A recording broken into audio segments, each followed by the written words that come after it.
¿Cómo están? Buenas tardes. ¿Me pueden confirmar, por favor, si me están escuchando? Sí, Inge.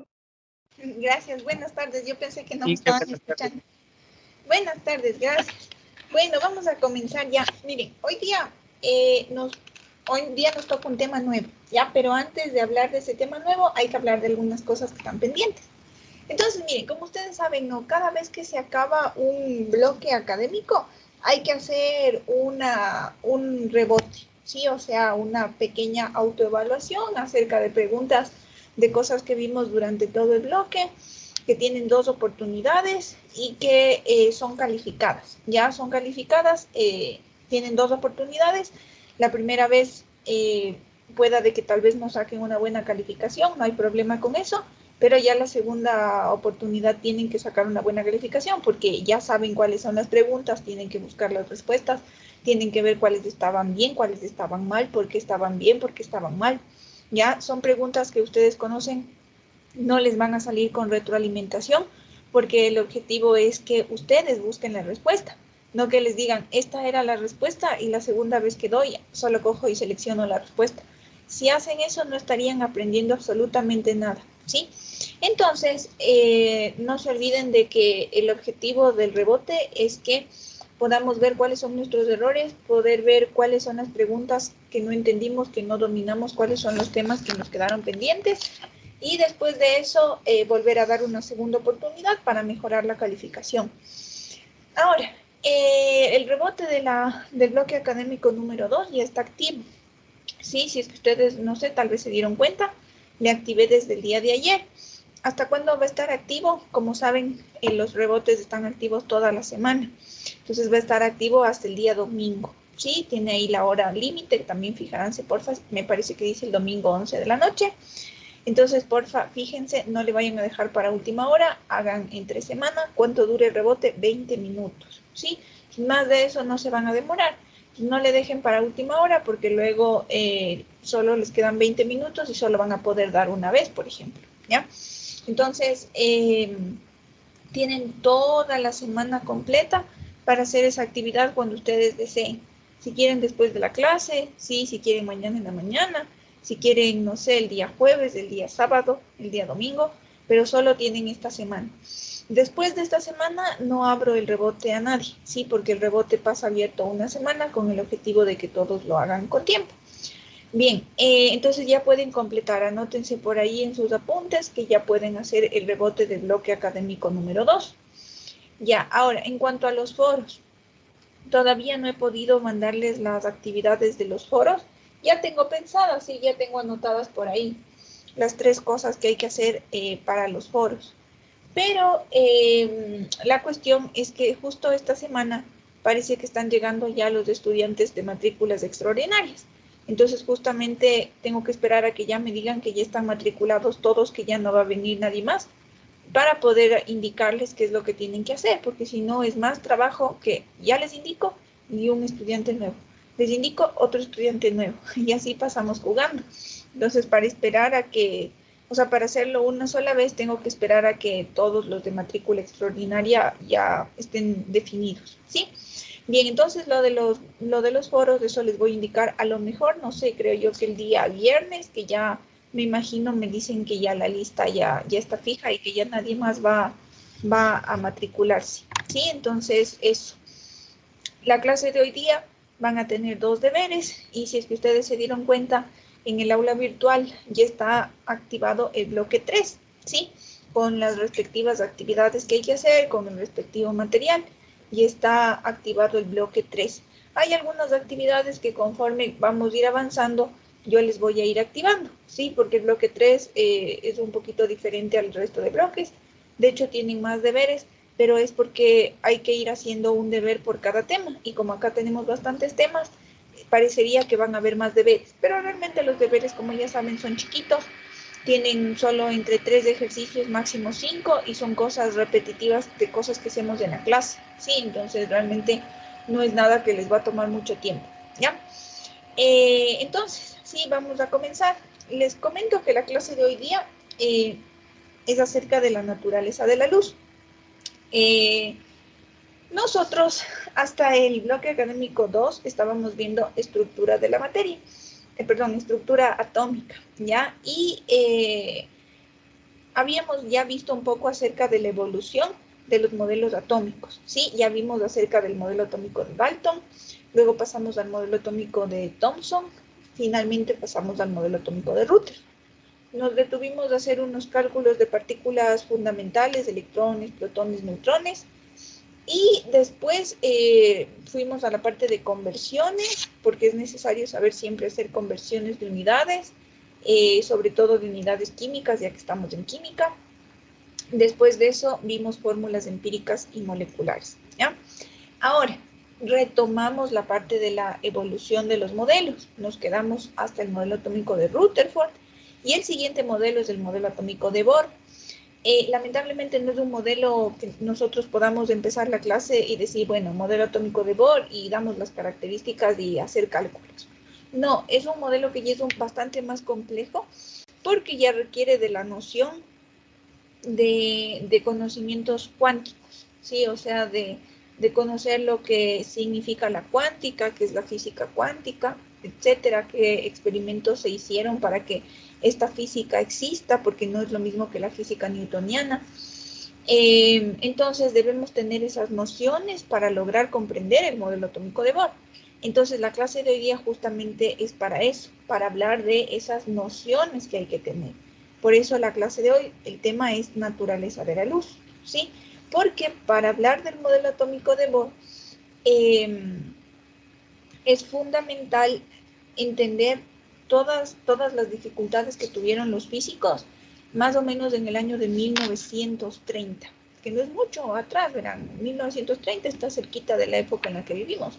No es como normalmente suele ser en historia en el año de 1600, 1700, por ahí no. En 1930 recién se empezaron a dar estos cuestionamientos acerca de la luz. Entonces, de ley tenemos que revisar eso, comprender eso, para poder pasar al modelo atómico de Bohr. Ya, entonces, también les comento algo antes de empezar con este tema.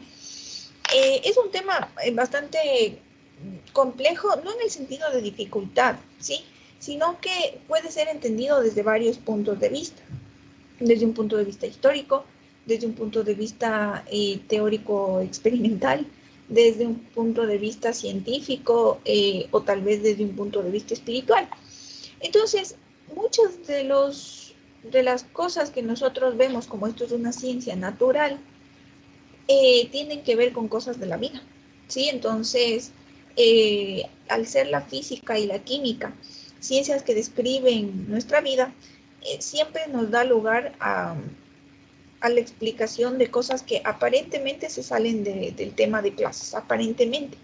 Nosotros obviamente vamos a explicar todo esto desde un punto de vista científico, porque bueno, estamos en universidad aprendiendo para tener un título de una carrera técnica, ¿no?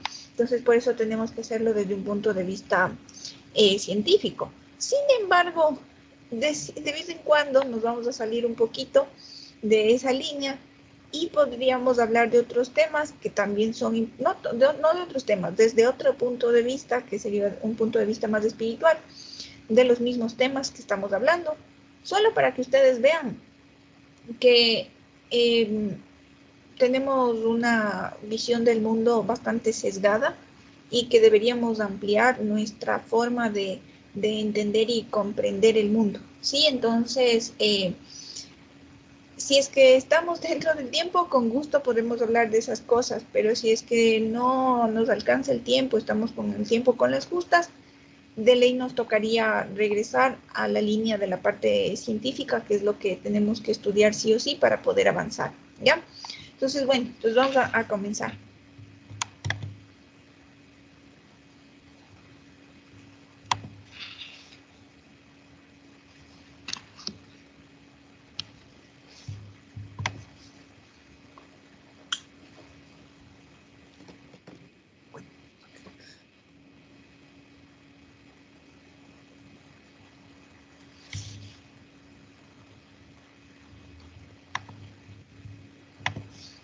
Ya. Entonces, miren, nosotros vamos a hablar acerca de la naturaleza de la luz, porque debemos comprender qué es la teoría cuántica. De manera muy general podemos decir que es una teoría que se ha venido desarrollando más o menos desde los años de 1930 y fue planteada o por primera vez pensada por Max Planck, sí, quien prácticamente revolucionó el mundo de la física y yo también diría que nuestras vidas, porque él empezó a pensar diferente. Como siempre les digo, nunca se pongan límites, nunca le pongan límites a su mente, nunca digan, es que esta ley dice que las cosas tienen que ser así y así debe ser. No, porque si de ser así, no avanzaríamos en la vida, en los descubrimientos, en la comprensión de nuestro mundo. La mayoría de las personas hace eso y justamente por eso, al ponerse límites, también limita su vida y su experiencia de vida. Entonces, Max Planck no hizo eso, ¿sí? Max Planck dijo, ok, las leyes llegaron hasta aquí, no se está cumpliendo lo que tenemos que describir en la naturaleza, algo más pasa. Bueno, planteemos una nueva teoría. Chévere, ¿no? Plantea ideas desde cero sin depender de nadie. Entonces, justamente esta teoría cuántica es una teoría que todavía no ha sido terminada, o sea, no está completa. Las ideas que se tienen son bastante buenas, ¿sí? O sea, han permitido describir nuestra naturaleza. Pero, por ahí alguien tiene abierto el micrófono, ¿me puede ayudar cerrando, porfa?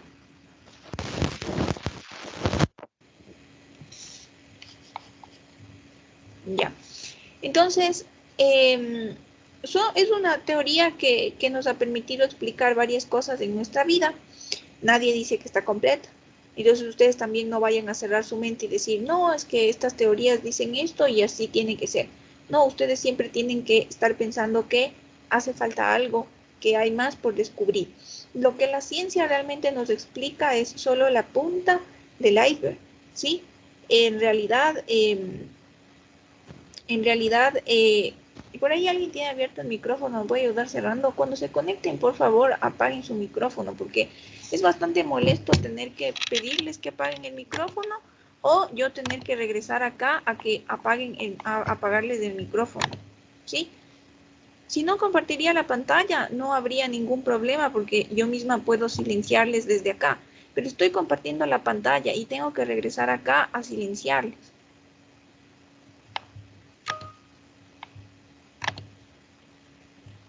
Me parece que ya apagó porque ya no les puedo silenciar. Ya, entonces espero que cuando se unan, por favor, apaguen su micrófono. Entonces, como les digo, esta teoría fue muy buena porque nos permitió explicar varias cosas. De hecho, se sigue desarrollando, no es algo que esté totalmente desarrollado. Pero en la época en la que se planteó por primera vez, desde ahí ya empezaron a haber avances científicos en todas las ramas. Parecía que como que estábamos estancados en la vida, que no se podía descubrir más, que habían varias cosas que ya no se podían explicar. Pero gracias a la teoría cuántica, se retomaron esos temas y se hicieron avances. Les pongo ejemplos. En la estructura del ADN, por ejemplo, la teoría cuántica tiene mucho que ver con la organización de la estructura del ADN, ¿sí? Entonces, obviamente, al saber cómo está estructurado el ADN de nuestros cuerpos, de nuestras células, eso ha ayudado a detectar el origen de ciertas enfermedades y comprender mucho más del por qué se han dado también esas enfermedades, cómo curarlas, etcétera, ¿sí? También en el área de la química también hizo varios aportes importantes, porque, por ejemplo, permitió ordenar los elementos de la tabla periódica de una manera muy ordenada, porque no es que la tabla periódica que nosotros tenemos ahora existió siempre, no, era súper difícil organizar los elementos, ¿sí? Existieron varias tablas periódicas, cada una tenía un punto de vista diferente, organizaba los elementos de una manera diferente y no nos podíamos poner de acuerdo. Entonces, la teoría cuántica revolucionó la química también, en el sentido de que nos dio una tabla periódica muy ordenada, que nos permite conocer las propiedades de los elementos con solo ver en dónde está ubicado el elemento. Y obviamente predecir qué pasaría si es que llega a formar un compuesto. Entonces, los aportes fueron bastante grandes. Ahora miren, dentro de esa teoría está también la comprensión de qué es la luz, ¿sí? ¿Qué es la luz? ¿Cómo se comporta la luz? Entonces, en un inicio, la luz era considerada como un chorro de partículas, ¿sí? Así, tal cual, un chorro de partículas, a las que se les llamaba corpúsculos. Y más tarde, más bien se planteó que la luz era más bien una onda que se movía en una línea recta en el espacio y que iba llevando energía por todo el frente de onda. Realmente las dos ideas eran muy buenas, pero se las consideraba excluyentes. Había estudiosos que eran del bando, como quien dice, de los que decía que la luz era un corpúsculo y otros de los que decían que la luz era una onda. No se ponían de acuerdo. Entonces, por eso se decía que eran excluyentes. Pero ya vamos a ver que más bien no es verdad que sean excluyentes, ¿ya? Primero estudiemos, hablemos un poquito muy general acerca de la teoría corpuscular.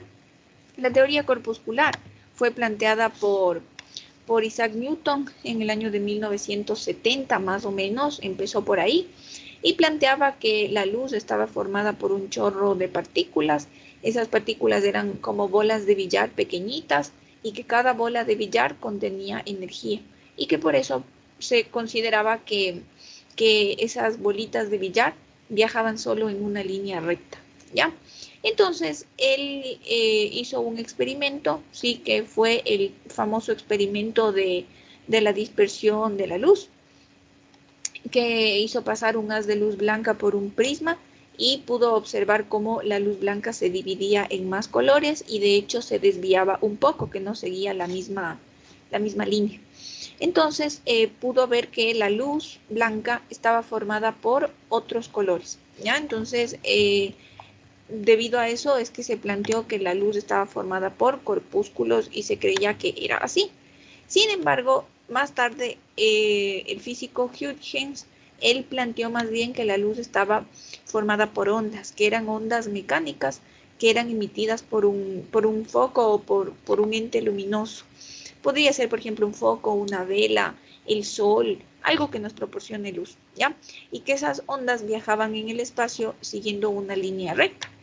Ahora, para poder comprender mucho más acerca de las ondas, sí conviene aquí detenerse a hablar acerca de las propiedades o de las partes más importantes de una onda, que esto por si acaso es universal, no es que solo en la química se estudian las ondas de esta manera, no, esto es universal, en cualquier asignatura las ondas van a tener exactamente los mismos elementos de estudio, ya. Entonces, miren, en el lado izquierdo tenemos esta onda, que primero quiero que identifiquen que en una onda siempre, o de las ondas que vamos a tratar, por lo menos ahora, la mitad de arriba es igual a la mitad de abajo. ¿Qué quiere decir eso? Que la amplitud, sí, es igual aquí y que la amplitud es igual acá. Ya, ahora, ya vamos a ir hablando de qué es cada cosa.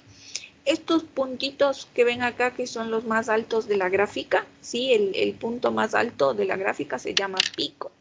Este de acá abajo también le podríamos llamar un pico, ¿sí? Porque son los puntos más sobresalientes de la gráfica. Cuando están arriba se llaman crestas, ¿ya? Y cuando están abajo se llaman valles, pero en general los podemos llamar picos. También tenemos que siempre una onda va a tener un eje que se dirige hacia, no sé, hacia algún lugar en específico, ya sea derecha, izquierda, arriba, abajo, hacia donde ustedes le dibujen, pero la onda siempre va a seguir por ese eje. Se llama dirección de la propagación de la onda. Entonces, miren, una onda siempre va a tener una longitud de onda. A la longitud de onda se le simboliza con la letra lambda, que es esta que ustedes están viendo de paso aquí en la pantalla, ¿sí? Con la letra lambda, para no tener que estar escribiendo el longitud de onda aquí, se le escribe así solo con la letra lambda.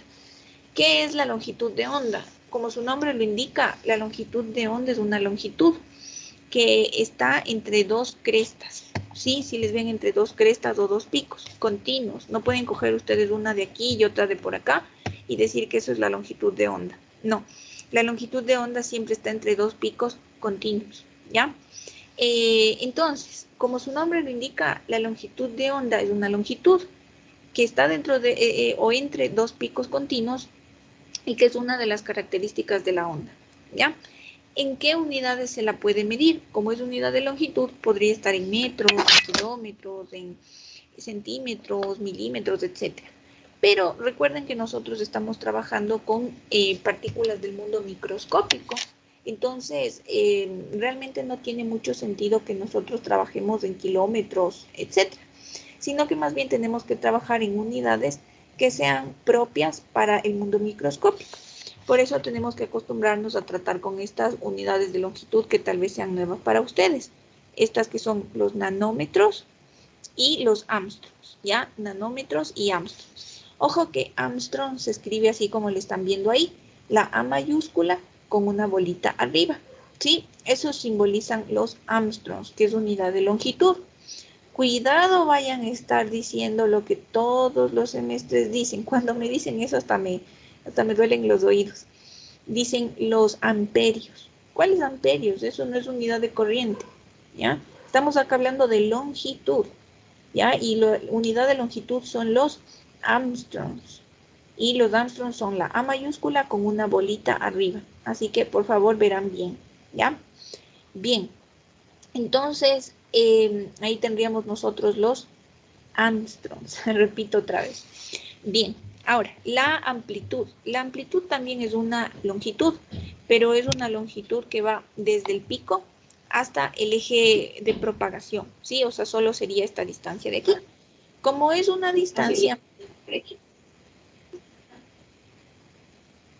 Como es una distancia, va desde, y va desde la cresta o desde el pico hasta, hasta el eje de propagación, también tiene una unidad. ¿Cuál es la unidad que tiene?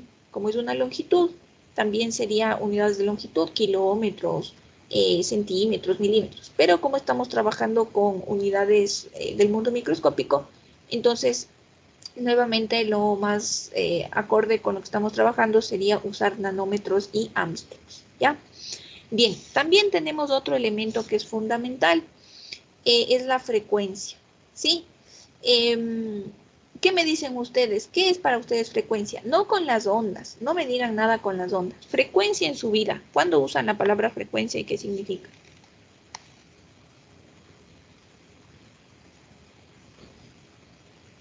Algo que se repite o hacemos varias veces. Ya, correcto, algo que se repite o que hacemos varias veces, ¿no es cierto? Está bien, porque por eso le preguntamos con qué frecuencia vas al cine, con qué frecuencia vas al baño, con qué frecuencia te da gripe, etcétera, ¿no es cierto? ¿Cuántas veces pasa eso en un cierto periodo del tiempo? Porque ¿cuántas veces vas al cine en un mes, en un año, en un día, ¿no es cierto? Entonces, lo mismo es acá la frecuencia. La frecuencia sería el número de ondas que pasa por un punto determinado en un segundo, ¿sí? Entonces, eso es la frecuencia. Entonces, lamentablemente la frecuencia no les puedo indicar en esta gráfica, sino que de ley tenemos que comparar dos para poder entender qué es la frecuencia. Entonces, miren, nosotros podemos ponernos aquí un tope, ya nos vamos a poner aquí un tope y ahí vamos a contar cuántas de estas ondas pasarían por ese punto determinado por ese tope en exclusivamente un segundo. ¿Ya? Entonces vamos a hacer eso aquí. Entonces, miren, ustedes solo con sus conocimientos generales, ¿cuál creen ustedes, la de arriba o la de abajo? ¿Cuál de estas dos ondas creen ustedes que llegaría a pasar más veces por un determinado punto? ¿La que está arriba o la que está abajo? La que está arriba. Correcto, la que está... No, no, no. Repito la pregunta, ¿ya? No, no le adivinen, sino que piensen, ¿ya? Mire, La de abajo, porque se repite más veces. ya, gracias. Justo iba a decir eso, bien, bien, ahí sí están bien, ya, gracias.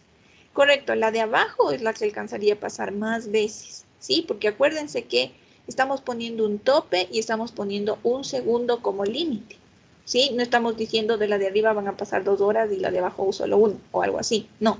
A las dos les estamos poniendo el mismo tope y a las dos les estamos poniendo el mismo tiempo. Entonces, en ese tiempo, ¿cuántas ondas pasarán? De la de arriba van a pasar poquitas y de la de abajo van a pasar bastantes. ¿Por qué? Porque fíjense que aquí estas están bien pegaditas y estas están distantes. Entonces, obvio, van a pasar de estas pocas en un segundo y de estas bastantes en un segundo. Entonces, pregunta, ¿cuál es la que tiene mayor frecuencia? ¿La que está arriba o la que está abajo? La que tenga mayor frecuencia, arriba o abajo. La de abajo.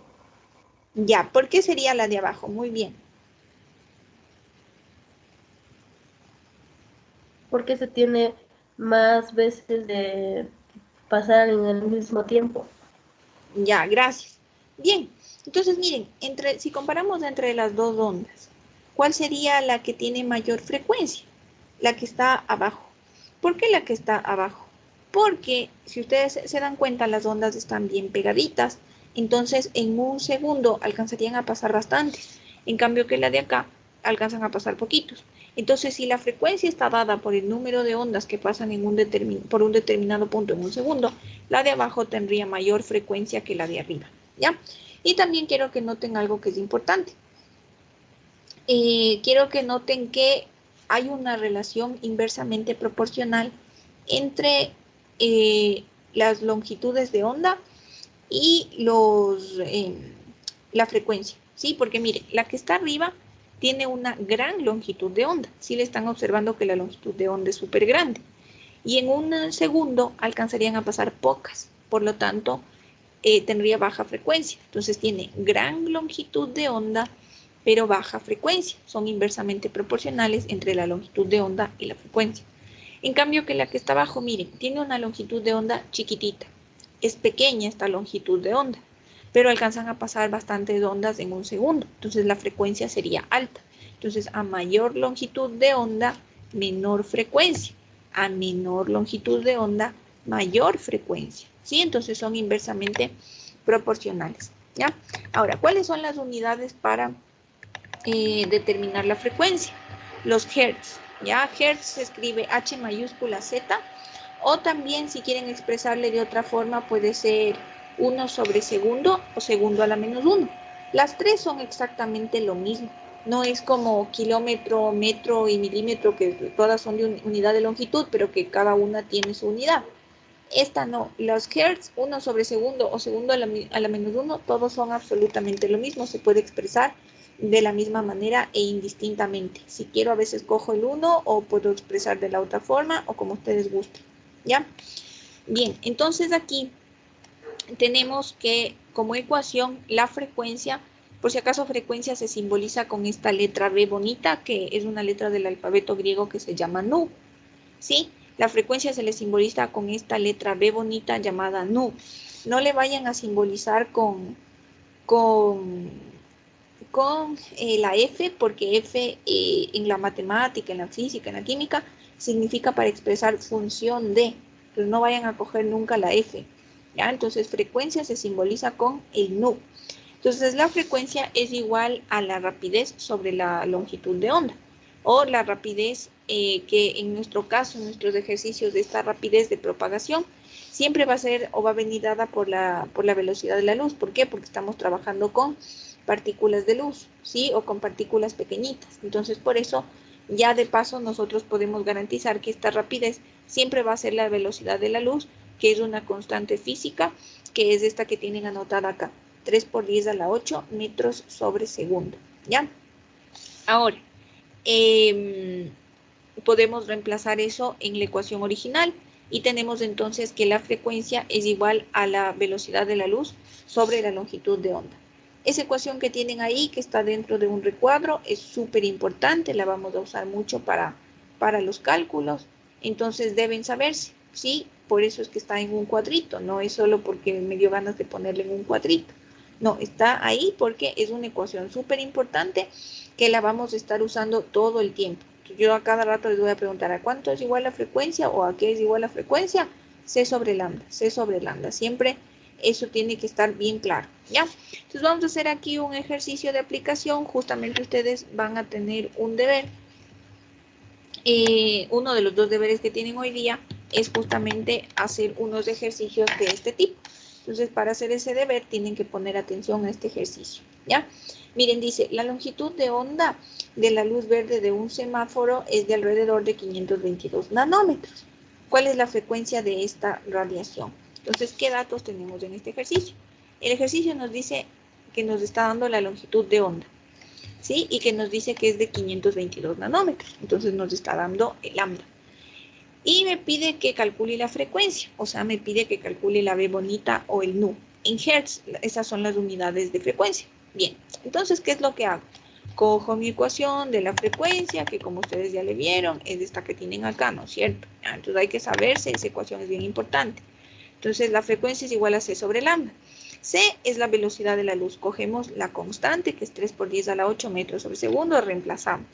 Necesitamos la longitud de onda. ¿Tenemos? Sí, era un dato. Entonces ya está, miren, he tenido las dos cosas necesarias para calcular la frecuencia. Sí, sí he tenido. Pero ahora no se vayan ustedes a olvidar que cuando se calcula, siempre deben reemplazar las unidades. No es solo cuestión de coger, reemplazar y poner en la calculadora. No, porque pueda de que estén en unidades que no son consistentes y entonces no han calculado nada, como en este caso. Miren, si nosotros solo cogemos y reemplazamos, ¿en qué me queda esto? En metros sobre segundo sobre nanómetro. No es consistente en unidades. Porque recuerden que si ustedes tienen algo que esté en unidades de longitud, todo tiene que estar en esa misma unidad. Y aquí yo tengo unidades de longitud en metros, unidades de longitud que son los nanómetros. No puede estar así mezclado. O bien me decido por los metros, o bien me decido por los nanómetros. Pero no puedo dejar así mezclado, ¿sí? Entonces, yo, por ejemplo, en mi caso, yo me decidí por cambiar de metros a nanómetros el valor de arriba, ¿ya? Entonces, ustedes, como sí saben conversiones, pueden hacerlo. ¿De dónde nos vamos a sacar los factores de conversión? Ustedes pueden consultar en cualquier tabla que hay en el internet para factores de conversión. Si quieren, también pueden usar la tabla de factores de conversión que tienen en los anexos que están en el aula virtual, en la parte del material. También si quieren pueden usar ese documento, pueden usar alguna tabla de conversiones que les dieron en el colegio, no sé. Ahí ustedes son libres de ver cuál tabla usan, pero la cosa es que necesitan necesitan una tabla para hacer conversiones, ¿ya? Entonces, miren, aquí me dice que es 3 por 10 a la 8 metros sobre segundo. Ya, pues aquí le voy a cambiar esto de aquí, que recién le veo que se ha quedado con este X. Ya, entonces, ustedes tienen que cambiar aquí 3 por 10 a la 8 metros sobre segundo. Entonces, ustedes le consultan en estas tablitas y ahí nosotros tendríamos que 1 por 10 a la menos 9 metros equivale a un nanómetro. Esto es consultado de una tabla de conversiones, ¿ya? Ahora, ¿qué más tenemos acá? Se mediría metro con metro y se me iría nanómetro con nanómetro, me quedaría en segundos. Entonces, me queda 1 sobre segundo. Entonces digo 1 sobre segundo, eso es unidad de frecuencia. Era 1 sobre segundo, segundo a la menos 1 o hertz, que es exactamente lo mismo.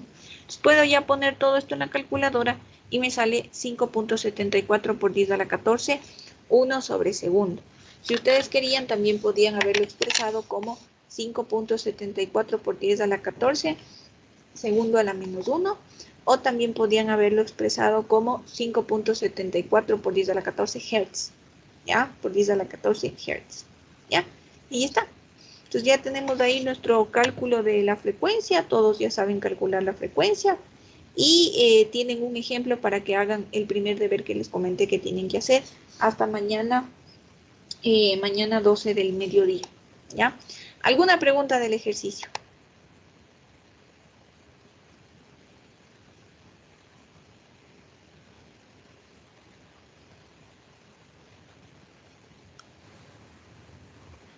Inge, ¿cómo le hizo la eliminación de las medidas para que le quede el solo el segundo? Metro con metro, nanómetro con nanómetro y me queda en segundos. ¿Ya le viste? Gracias. Ya.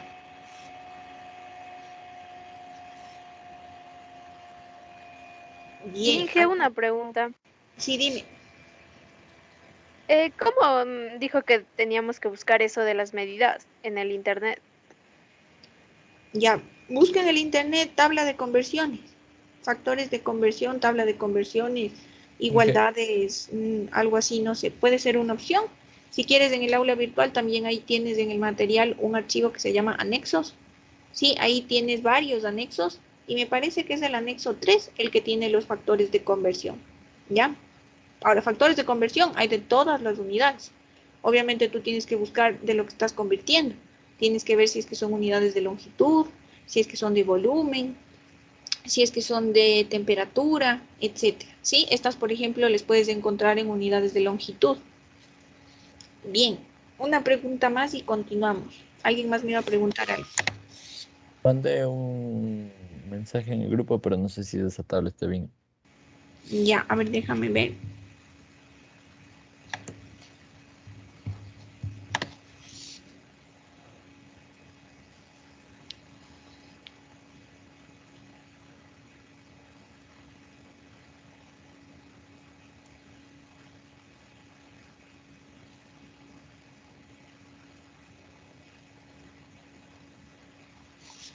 Ya, no sé, carga.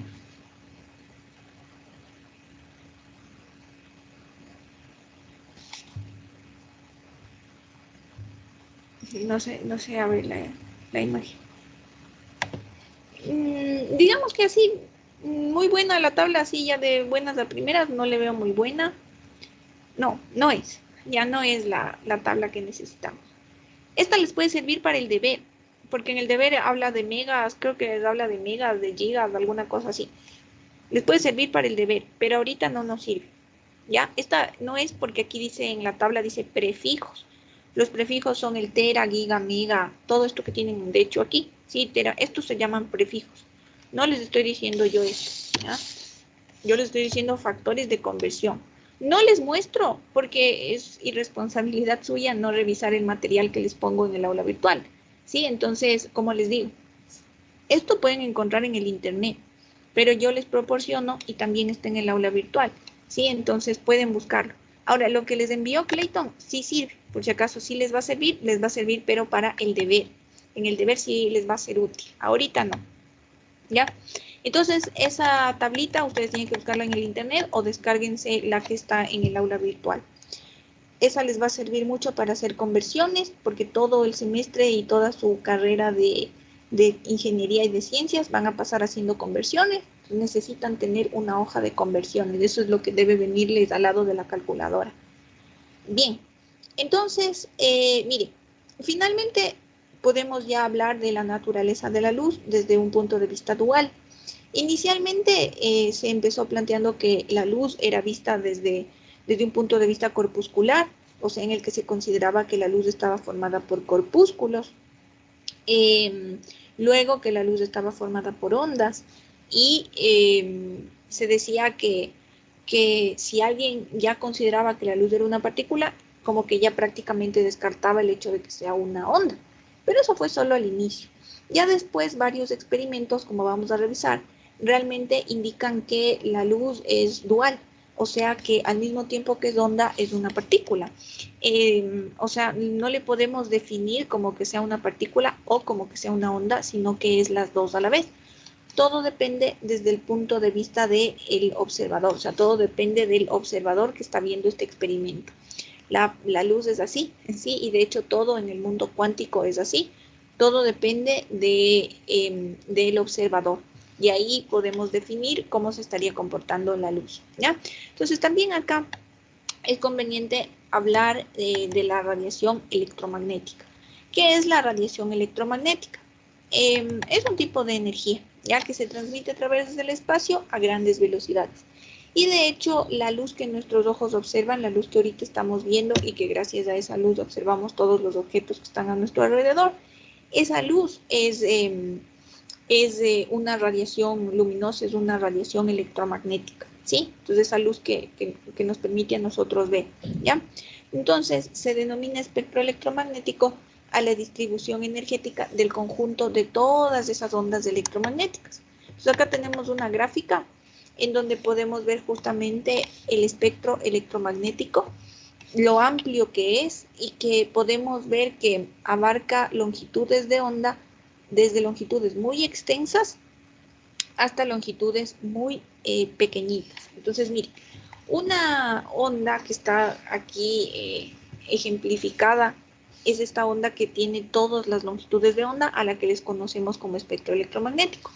La longitud de onda, recuerden que es la distancia que va entre un pico y otro. Si es que esa distancia es grande, puede ser tan grande como la del tamaño de los edificios o el tamaño de una persona, esto también es grande.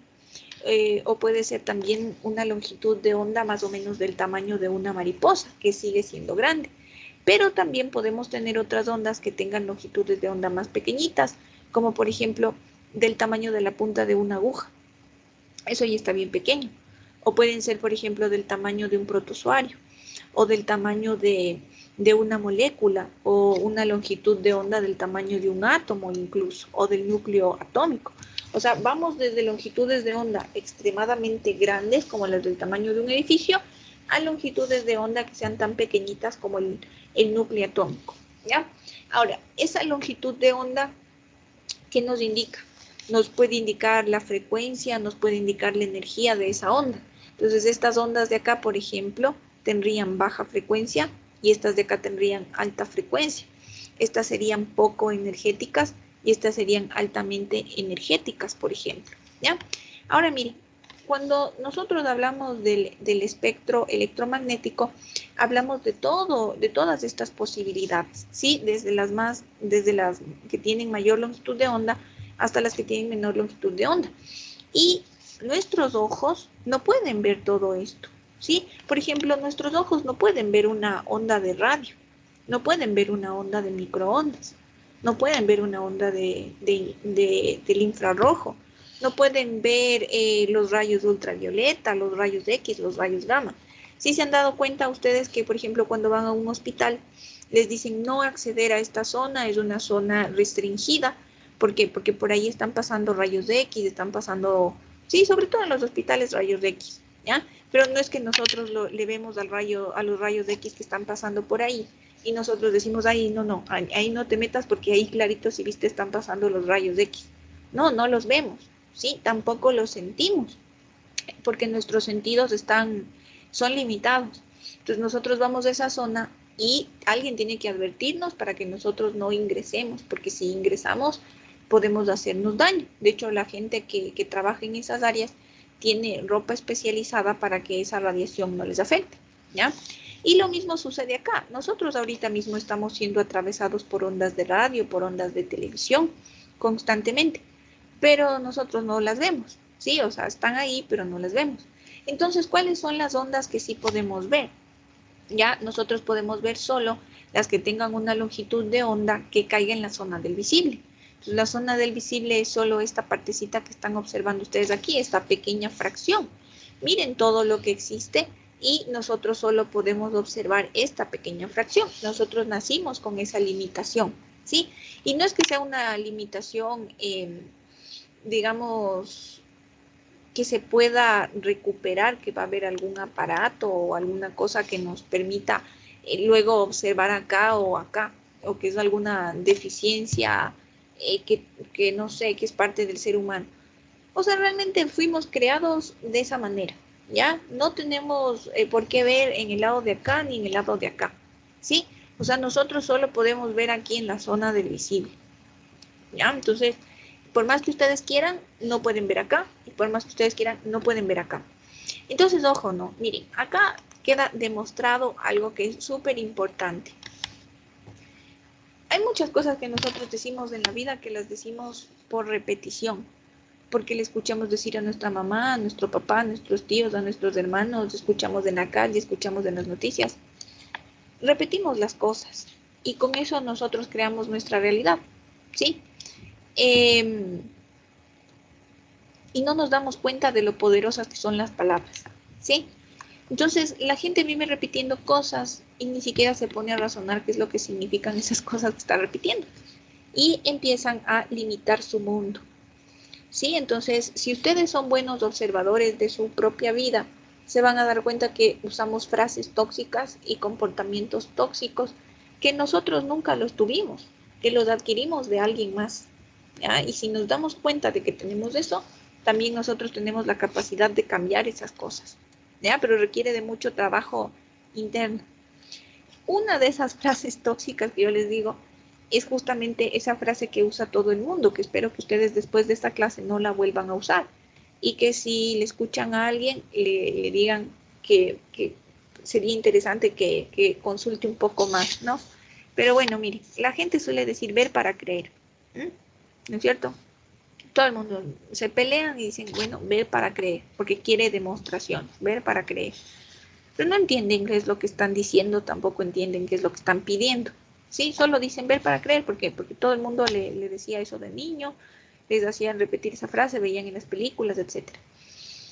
Pero ver para creer es una frase absurda, ¿sí? Están creando su realidad, peleándose con la gente por una frase absurda, ¿sí? Porque, ¿qué es lo que están diciendo ustedes?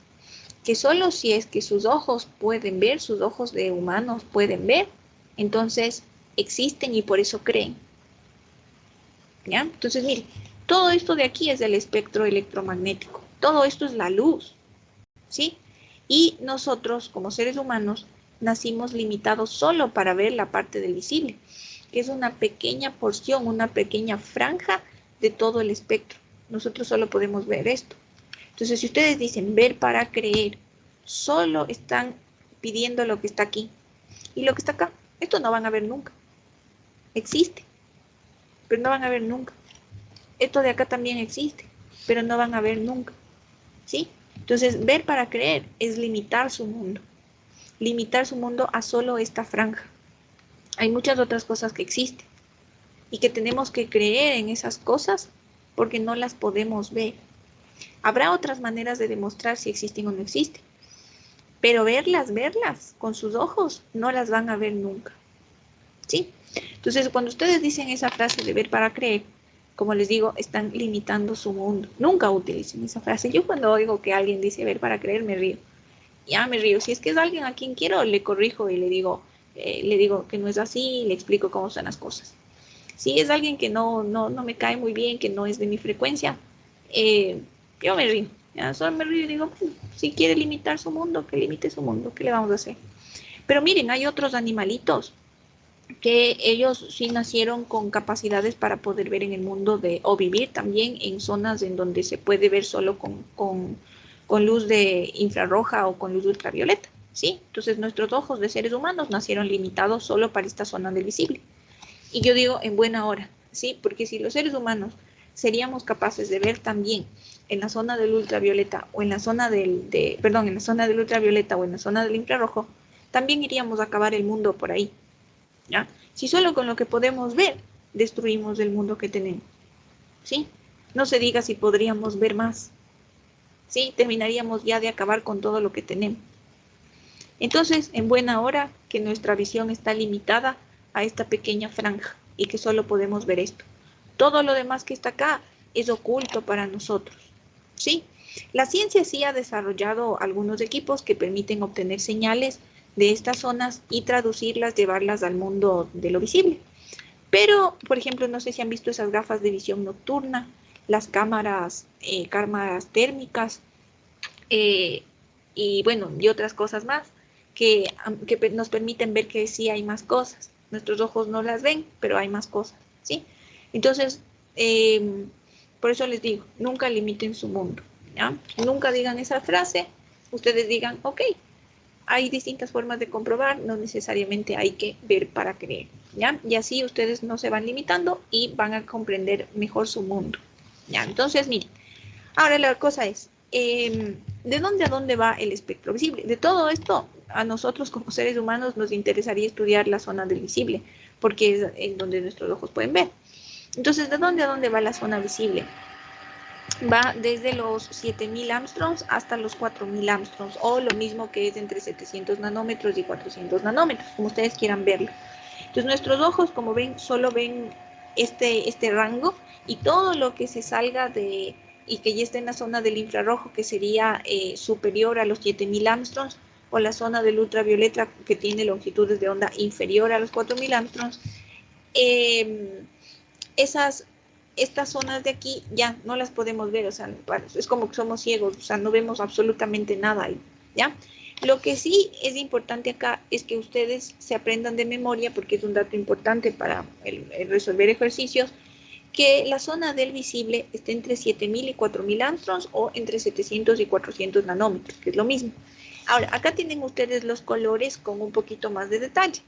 No es importante que se sepan esto de memoria. Eso sí, déjenle nomás ahí en la tablita. Esto no hay que saberse de memoria. Solo lo utilizo en las clases para que se den cuenta de lo siguiente. Miren, ¿por qué observamos nosotros las cosas? ¿Cómo se observan las cosas del mundo que nos rodea? Para poder observar las cosas que estamos viendo ahorita, necesitamos luz, ¿sí? Necesitamos alguna luz circundante, ya sea la luz del sol. Ahorita que todavía está un poco temprano, todavía tenemos la luz del sol. Ya si se va el sol, todo se oscurece, ¿no es cierto? Y empezamos a usar la luz del foco, la luz de una vela, la luz del celular, la luz de la pantalla del computador, una linterna, etcétera. O tal vez la luz de la luna, pero la luz de la luna es bien bajita, es poco, ¿ya? Entonces no nos ilumina mucho, que digamos, pero a la final de cuentas es luz. Entonces, por eso podríamos ver. Pero si nosotros vamos a un bosque oscuro, un bosque que esté lleno de árboles, así súper tupidos, y que no ingrese por ahí la luz de la luna ni por ningún otro lado, ustedes van a ver que van a estar oscuras totalmente y no van a poder ver ni siquiera sus manos, ni siquiera sus pies, los árboles que están al frente, nada, porque no hay luz. Entonces, conclusión, para nosotros poder observar las cosas del mundo que nos rodea, necesitamos luz que sea proporcionada por algún foco luminoso, una vela, el sol, luz artificial, lo que sea. Pero algo tiene que darnos luz para que podamos observar las cosas, si no, no las podemos observar. ¿Por qué? Porque esa luz llega hacia las cosas y enseguida esa luz es reflejada hacia nuestros ojos y nosotros podemos ver. Ahora, las cosas que nos rodean, todo lo que tenemos en nuestro alrededor, no tiene color. Ya vivimos en un mundo que no tiene color, no existe el color. Ustedes dirán, no, ¿cómo es que no existe color? Pero si yo estoy viendo ahí la imagen bonita que nos ponen aquí con color morado, con color rojo, y me vienen a decir que no existe el color. No existe. Lo que pasa es que es un fenómeno óptico que estamos observando. La luz llega sobre un cuerpo, ¿ya? Llega a incidir sobre un cuerpo, llámese árbol, su mano, un esfero, el agua, lo que sea, ¿ya? Llega la luz. Y ese cuerpo refleja la luz que llega a sus ojos y llega con una cierta longitud de onda. Y nuestro cerebro traduce esa longitud de onda a un color. Y ahí el cerebro nos dice, esto es de color rojo, esto es de color morado, ¿ya? Entonces, si la luz que incide, por ejemplo, sobre, todos, no sé, pensemos en un resaltador, ya un resaltador que es de color amarillo. Si la luz incide sobre ese resaltador de color amarillo, el resaltador la refleja, esa señal llega a mis ojos y sería una longitud de onda de más o menos de entre 570 y 590 nanómetros.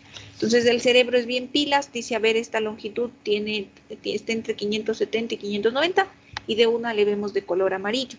Pero no es que esa cosa, no es que el resaltador es de color amarillo, el resaltador realmente no tiene color, ¿sí? Sino que tiene esa capacidad de reflejar la luz que le llegó con la longitud de onda entre 570 y 590 nanómetros, ¿sí? Entonces realmente nosotros no vemos, las cosas no tienen colores, ¿sí? Eso es un engaño de nuestro cerebro que nosotros vemos ahí a colores entre comillas, ¿ya? Entonces, miren, eso de que vemos o no vemos los objetos, eso ya los físicos ya sabían desde hace rato, ya sabían cómo explicar y por qué vemos las cosas con colores, etcétera. Eso ya sabíamos de memoria, ya estaba en los libros de las escuelas también. Entonces, los físicos no estaban interesados en explicar ese tipo de radiación luminosa. Eso ya todos sabíamos en la época de 1930, eso ya se sabía.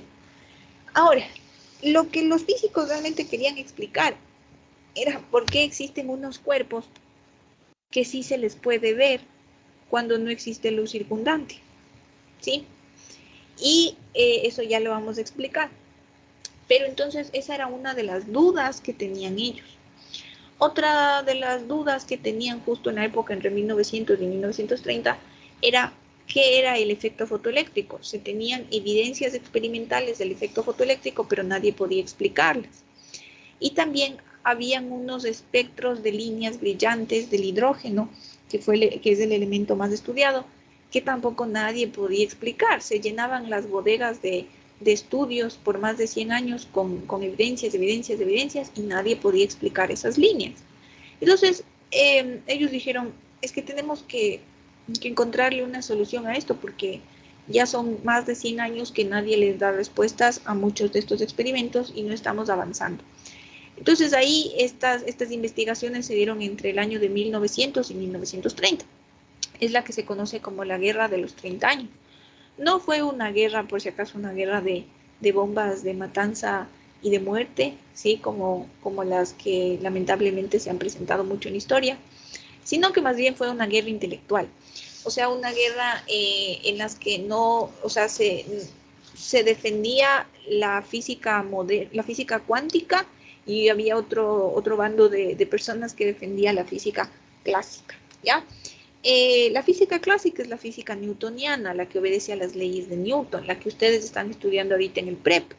Esa física es la que predominaba porque era la única que había y la que explicaba los fenómenos macroscópicos que observábamos, cómo se mueve un móvil, la caída libre, no sé, el lanzamiento no sé, de una bala, etcétera. ¿Ya? Entonces, era la que dominaba en esa época. Entonces, se usaba la física clásica para intentar explicar lo que sucedía en estos 3 experimentos. Y no se lograba nada, ¿sí? No se lograba nada. Parecía como que todo era absurdo para esos 3 experimentos. Entonces, gracias a Max Planck, que revolucionó la física, él planteó los primeros conocimientos de la física cuántica. No le podemos decir que toda la física cuántica, porque él ayudó con las primeras ideas, y luego otros físicos le fueron ayudando, fueron haciendo aportes, y por eso es que les digo que todavía se sigue desarrollando varios de los conceptos de la física cuántica. Pero ya fue Max Planck el primero, ¿sí? Ya fue el primero en tener esa idea loca de salirse del patrón de la física clásica, de lo que todos le tenían ahí como la verdad absoluta. Y dijo, no, o sea, es que esto ya está muy limitado, hay que empezar a pensar diferente. Entonces, gracias a Max Planck, se planteó la física cuántica, que le empezó como que a meter competencia a la física clásica al momento en el que logró explicar estas 3 cosas. ¿Sí? Entonces, ahí fue que se explicó esto y que se cambió la visión, que dijeron, no, a ver, mire, cuando nosotros estamos en el mundo macroscópico, que es lo que nuestros ojos pueden ver, vamos a aplicar la física clásica, que es la que cumple con las leyes de Newton. Pero si ya estamos en el mundo microscópico, en el mundo de las partículas, de lo que nuestros ojos no pueden ver, entonces ahí explicamos las cosas con física cuántica, ¿ya? Y ahí ya se arreglaron las cosas. Pero entonces sí tenemos que revisar un poquito acerca de sus experimentos. Pero solo vamos a revisar un poco, no vamos a revisar mucho, porque esto no es mucho de nuestro tema, ¿no? Esto es más que nada de la física, entonces nosotros solo vamos a revisar lo que es importante para la comprensión del modelo atómico de Bohr, nada más, ¿ya? Entonces, mire, empezamos hablando de la radiación del cuerpo negro. Este es un experimento que hicieron los físicos porque, como les había mencionado, ellos querían explicar por qué existen objetos que sin necesidad de que haya luz circundante, sí se los puede observar, en los que no se necesita tener la luz de la luna, la luz del sol, la luz de un foco o algo, y se los puede observar. Entonces ustedes dirán, ¿cómo cuáles? Miren, como por ejemplo la lava. ¿Ya? La lava se la puede observar sin necesidad de la luz. ¿Han visto ustedes en las películas cuando hay erupciones volcánicas? ¿Sí? Han visto que, por ejemplo, hay erupciones volcánicas en la noche, y en los bosques en donde se da, los árboles son súper tupidos y no permiten el ingreso de la luz de la luna, ¿sí? Entonces, si yo estaría en medio de uno de esos bosques y justo hay una erupción volcánica, entonces como no hay luz del sol ni luz de la luna, entonces me quemo, pasa por al lado mío la lava y me quemo, y de paso me muero. No, nosotros sí estaríamos en la capacidad de ver esa lava sin necesidad de que haya la luz del sol de la luna, del celular, algún poste o algo por el estilo, ¿sí? O también, por ejemplo, les puedo poner otro ejemplo, el de fundir el hierro. Si nosotros estaríamos en un lugar apagado, en un lugar oscuro, como un cine, por ejemplo, si han visto que los cines son bien oscuros, cuando apagan la luz y si no ingresa luz por ningún lado, ni siquiera podemos ver nuestras manos, nuestros pies, no podemos ver nada. O si han tenido la experiencia de irse a un planetario, el planetario es mejor, a mí me gusta más que el cine, el planetario.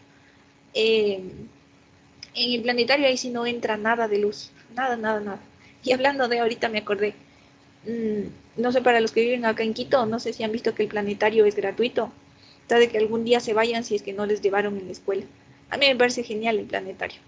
Ya, entonces yo ya me voy a ir ya en unos, ¿qué será? En un mes. Sí, voy a volver al planetario porque me parece súper genial cómo se ven las estrellas ahí. Pero bueno, entonces es gratuito, ¿no? Por si acaso. Entonces, todos pensamos que estamos en un laboratorio oscuro, en un cuarto oscuro, donde las paredes están pintadas de negro, el techo de negro, el suelo de negro, y sabemos que ahí hay un horno. Al momento en el que entramos estamos viendo que hay un horno, todavía le podemos ver porque todavía hay ingreso de luz, porque la puerta está abierta.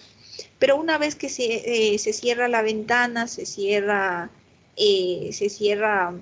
la puerta, no ingresa más luz. Ya más luz ya no hay ahí, ¿sí? Entonces ustedes están ahí paraditos, asustados, asustadas, porque no se ve nada, no ven ni siquiera sus manos. Saben que están ahí, que existen, pero no ven nada. Y después de un tiempo empiezan a ver cómo en el lugar en donde estaba el horno empieza a volverse algo de color tomate incandescente, de color medio amarillo incandescente, así, y empiezan a ver el hierro fundido. ¿Y por qué lo pueden observar? Si ahí no hay luz, está garantizado que ahí no hay luz, porque ustedes están en un cuarto oscuro que tiene las condiciones para que nunca ingrese luz. Entonces, ¿por qué lo están viendo? Eso es lo que se preguntaban los físicos de la época, eso es lo que querían expresar. ¿Por qué los cuerpos, sí hay cuerpos que emiten luz solitos? Entonces, se dieron cuenta que eso está relacionado con la temperatura del cuerpo. Si es que los átomos de ese cuerpo llegan a excitarse lo suficiente, empiezan a liberar mucha energía que tiene alta frecuencia y entonces eso se traduce en un cierto color y nosotros podemos ver sin necesidad de que haya luz circundante. Entonces ahí tenemos estos ejemplos. Miren las estrellas, solo con ver el color ya sabemos que esas estrellas, una está caliente y otra está fría. Ya esta, por ejemplo, las dos están calientes. Esta de aquí está súper caliente y está más caliente todavía por el color. ¿Por qué? Porque este color blanco que está aquí, que ya está como que no le puedo ver, se está saliendo del visible. Entonces el visible iba entre 4000 y 7000 ámstrom. Y cuando nosotros ya no podemos ver algo, se vuelve de color blanco. O sea, nuestros ojos le ven blanco. No es que se vuelve de color, nuestros ojos le ven como blanco. No quiere decir que sea blanco, quiere decir que está fuera de nuestro espectro de visión y que por eso le vemos blanco. Entonces, solo con ver los colores de estas estrellas podríamos darnos cuenta de que este está más caliente. No necesitamos mandar al espacio un termómetro para darnos cuenta de eso. Miren, la lava acá. Si yo veo lava de este color, no voy a meter la mano, pues no es cierto, porque ya sé que está caliente, ¿sí? Entonces, solo con ver el color ya le podemos relacionar con una temperatura. Y lo mismo sucede acá con este forjador de hierro, sí, con este artesano o herrero que está trabajando con una barra de hierro. Miren lo inteligente que es. Le está golpeando en la parte en donde está más blanco.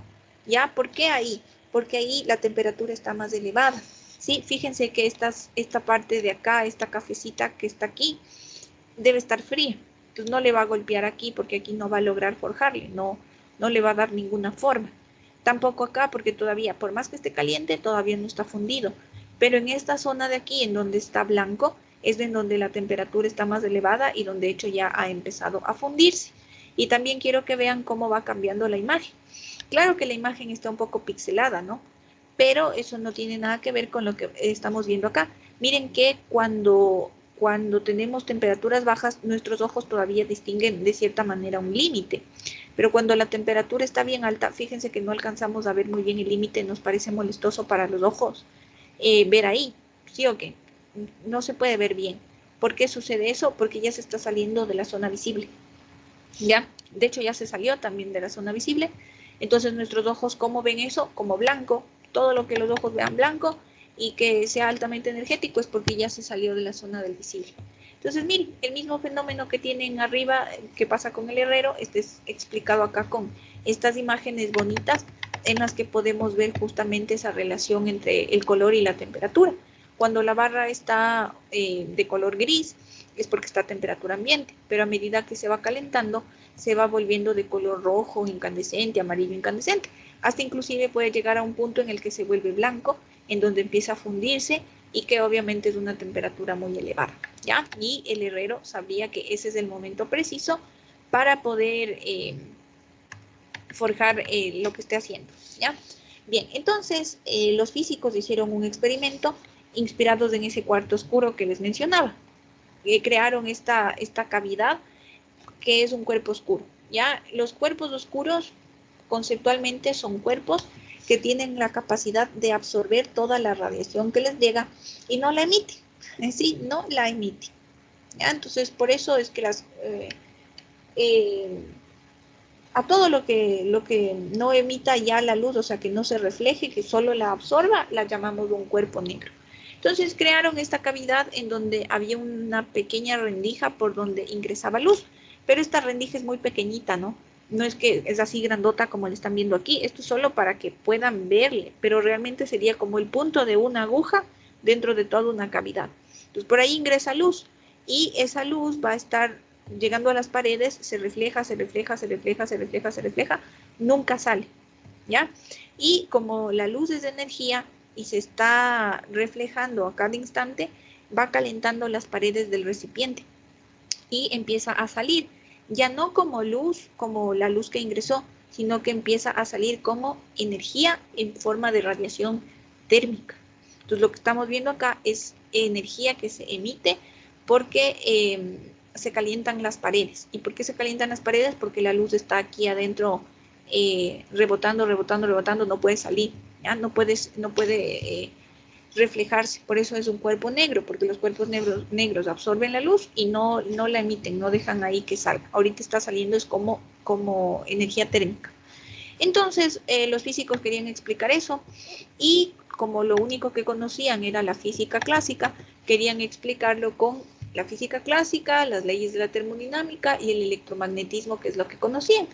Llegaron así a plantear esta ecuación, que es la ecuación de Rayleigh y Jeans, que no tuvo éxito, de hecho se le considera como la catástrofe del ultravioleta, porque es una relación matemática basada en estas leyes del mundo macroscópico, que nos indica que si es que la frecuencia aumenta demasiado, como está elevado al cuadrado, entonces esta energía tendría a irse hacia el infinito, cosa que es absurda, ¿ya? Entonces por eso se llamaba la catástrofe del ultravioleta. De la misma manera se hizo una ecuación bastante similar, pero para frecuencias bajas, para las frecuencias del infrarrojo, y también se llegó casi a la misma conclusión, cosas absurdas. Entonces, ahí es cuando vino Max Planck. Sí, Max Planck es el que revolucionó la física, ¿no? El primer pensador de la teoría cuántica. Entonces Max Planck lo que dijo fue, a ver señores, miren, ustedes están considerando que todos los cuerpos son capaces de emitir energía o de absorber energía en cualquier cantidad, ¿sí? O sea, como que si ustedes le ponen un número, sí, eso es absorbido y eso es emitido. No es así, no, sino que la luz es emitida y es absorbida por un cuerpo en paquetes de energía. No es cualquier cantidad, tiene que ser un paquete, 2 paquetes, 3 paquetes. Entonces los paquetes se llaman cuantos, por eso es que Max Planck plantea la teoría cuántica, la teoría de los paquetes, que no es que se da en cualquier cantidad, sino que todo se va a dar en paquetitos de energía, que son los cuantos. Entonces, al momento en el que él plantea esto, obviamente tiene que explicar su teoría de por qué las cosas estarían cuantizadas, y con eso revoluciona la física y se pueden explicar el ejemplo, por ejemplo, el del cuerpo, de la radiación del cuerpo negro, gracias a los paquetitos de energía. Entonces, para poder comprender eso, vamos a revisar un poco acerca de la teoría cuántica de Max Planck. Acá vamos a tener en 3 ideas, he resumido yo lo más importante de la teoría cuántica de Max Planck, en 3 ideas. Obviamente esto es más extenso, más complejo, más difícil, pero yo lo he resumido de una manera sencilla para comprenderlo, porque inclusive comprenderlo nos resulta difícil. Pero obviamente si es que ustedes se dedican al mundo de la física, obviamente ustedes lo verán esto más a profundidad. Recuerden que ahorita ustedes están en prepo, sí, todavía están chiquitos, entonces tengo que lograr explicarles esto de una manera sencilla que nos permita comprender el siguiente modelo atómico, que es el modelo atómico de Bohr. ¿Ya? Entonces, miren, como les decía, ¿no? Lo genial de las ideas de Max Planck es que él se salió del patrón. O sea, él no dijo, bueno, aquí están las leyes de Newton dicen que hay que hacer esto, y si no se cumple esto, pues ni modo, excepción. No, Max Planck dijo, a ver, no se están cumpliendo las leyes de Newton, ya, eso está obsoleto, eso ya está limitado, eso no sirve acá para lo que estamos explicando. No nos podemos centrar en eso, hay que crear algo nuevo. Planteó su teoría y justamente se lograron avances, ¿ya? Entonces, ¿qué fue lo que planteó Max Planck? Son ideas bien sencillitas, verán, pero que nadie las había visto, ¿sí? Entonces, él tuvo esa visión loca de salirse del patrón y explicar estas cuestiones. Para mí, me parece que sus ideas son sencillas, pero súper geniales, porque nadie las pensó, ¿ya? Entonces, mire, dice, la primera idea, los átomos y las moléculas, o sea, partículas en general, solo pueden existir en estados determinados, los cuales están caracterizados por su nivel de energía. El estado fundamental es aquel en el que la partícula ocupa su menor nivel de energía, y el estado excitado es aquel en el que la partícula está por sobre su nivel de energía, ¿ya? Entonces, para entender qué es lo que quería decir Max Planck con esto de los estados determinados, tenemos este ejemplo de la figura 34. Entonces, pónganle atención al ejemplo. Mire, la partícula, vamos a pensar que es la que está en este color medio tomate, ¿ya? La partícula de la que vamos a hablar. Por el momento, estas partículas, por si acaso, no son ni electrones, protones, neutrones. Más adelante ya les vamos a poner nombre. Por ahora solo le vamos a llamar partícula. Esta partícula de aquí está en un estado determinado. ¿Por qué? Porque en este estado nosotros conocemos cuál es su energía. Entonces, por eso la partícula existe en este estado. Pero Max Planck claramente dice que las partículas existen solo en estados determinados de energía. O sea, en donde se conozca su energía, existe la partícula. Si no se logra conocer su energía, la partícula no existe, ¿sí? Entonces, miren, esta partícula de aquí existe aquí porque tiene su energía. Puede pasar a un estado excitado o a un estado fundamental, en donde también se conoce su energía. Por eso la partícula existiría en cualquiera de esos dos estados. Pero no existe en estados en los que no se conozca su energía. O sea, cuando vemos que la partícula como que se va moviendo de aquí a acá, ¿sí? Como que si estaría aquí, en el medio o en la tercera parte, o lo que sea, ahí no existe la partícula. ¿Por qué? Porque no se conoce su energía, ¿sí? Entonces, es más o menos acá tenemos que por si acaso empezar a pensar de forma diferente, ¿ya? No piensen como en el mundo macroscópico, porque estarían cometiendo el mismo error que cometieron los físicos de la época. A veces nosotros llegamos a comparar el mundo microscópico con el mundo macroscópico para comprender las cosas. A veces nos puede servir, pero no siempre. Este es un caso en el que no nos sirve, porque lamentablemente nuestro cerebro está programado para eso, para comparar con el mundo macroscópico, que es lo que vemos, pero no nos sirve, porque ustedes dirán, en el mundo macroscópico yo sí puedo ver cuando una partícula está en una esquina, el auto, por ejemplo, está en una esquina, y luego le vemos en la otra esquina, y también le vemos mientras va recorriendo de la una esquina hacia la otra esquina. En cada momento le estamos viendo, y en cada momento podemos determinar su energía cinética, su energía potencial, su posición, su velocidad, su aceleración, ¿no es cierto? Y entonces, ¿por qué cuando vengo al mundo microscópico la partícula está aquí o la partícula aparece en la otra esquina como que si se teletransportaba? ¿Ya? ¿Por qué como que si se teletransporta? ¿Y por qué no le veo mientras está yendo de aquí hacia acá? ¿Por qué no le veo? Porque en el mundo microscópico las cosas son diferentes, ¿sí? El mundo microscópico no se comporta como el mundo macroscópico, hay que empezar por ahí. En el mundo macroscópico se aplican las leyes de Newton y ahí yo sí puedo ver el móvil, que el carro no es una partícula, el carro es gigante. Ya puedo verle a cada momento. Pero cuando estudio lo mismo en el mundo microscópico, la partícula existe solo en el estado inicial y en el estado final. Estados intermedios no hay, son estados indeterminados de energía, entonces aquí la partícula no existe, ¿ya? Ahora, esa partícula puede pasar a un estado energético mayor o a un estado energético menor.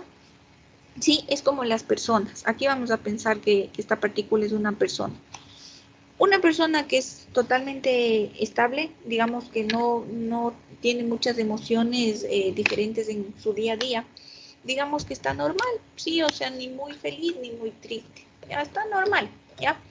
Entonces, ¿cuándo decimos que esa persona tiene mucha energía? Sí, cuando yo qué sé, le han dado buenas noticias, cuando se ha alimentado bien, cuando tiene un buen sentido de vida, cuando sabe para qué existe, etcétera. Entonces, prácticamente pasa a un estado excitado, ¿sí? Porque tiene mucha energía, entonces la persona está súper feliz, está súper alegre, tiene ganas de hacer sus deberes, tiene ganas de bailar, tiene ganas de salir, de conocer el mundo, etcétera, ¿ya? Ahora, esa misma persona, también dependiendo de lo que le haya pasado en la vida, pudo haber pasado por muchas pérdidas, pudo haber pasado por muchos momentos difíciles, malas decisiones, no sé, ¿ya? Y entonces va perdiendo su energía, entonces puede pasar a un estado energético menor, entonces se siente triste, ¿ya? Esta persona se siente triste, ¿ya? Entonces,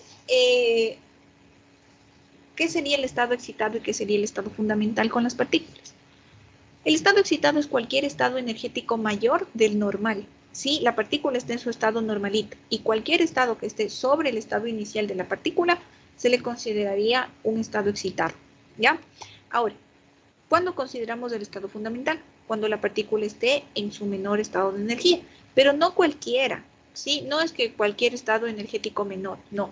Específicamente el menor de todos. El fundamental es uno solo.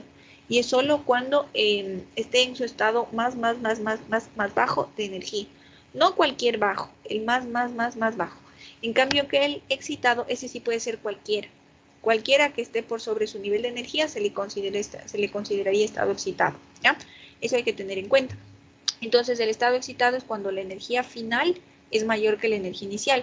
Y el estado fundamental es cuando el estado final es menor que el inicial. Y este que es menor es el menor de todos, ¿ya? Entonces eso es lo que nos decía Max Planck, que las partículas existen solo en donde se conozca su energía, aquí o acá. Acá en la mitad no, porque ahí no se conoce su energía, ¿ya? Ahora, yo sé que nos quedan muchas dudas de este planteamiento, pero ya les vamos a ir explicando en las siguientes ideas, ¿ya? Solo que no puedo cortarlas porque luego se nos va la idea. Ya me voy a detener a responder preguntas después de la tercera idea, pero ya entonces, yo sé que ahorita tenemos preguntas de ¿y por qué la partícula pasa al estado excitado o por qué la partícula pasa al estado fundamental? ¿Qué le pasa para que haya pasado a esos estados? Entonces, eso lo explicamos con el segundo postulado. Entonces, con el segundo postulado o idea de Max Planck decimos que si las partículas cambian de estado, emitirán o absorberán energía. Ese cambio, en el caso de las partículas subatómicas, se manifiesta por una emisión o absorción de luz, que deberá tener una determinada longitud de onda, ¿ya? Entonces, miren, aquí tenemos las partículas, ¿no es cierto? Estas que están aquí en color tomate. Primero veamos el primer caso, cuando la partícula pasa al estado excitado. Ya. Entonces, miren, la partícula para que pueda pasar a un estado energético mayor, obviamente tiene que ganar energía, ¿sí? Porque el estado excitado es cuando está por sobre su nivel de energía. Entonces, obviamente tuvo que haber ganado energía. ¿Qué puede hacer la partícula para ganar energía? Puede absorber energía en forma de luz.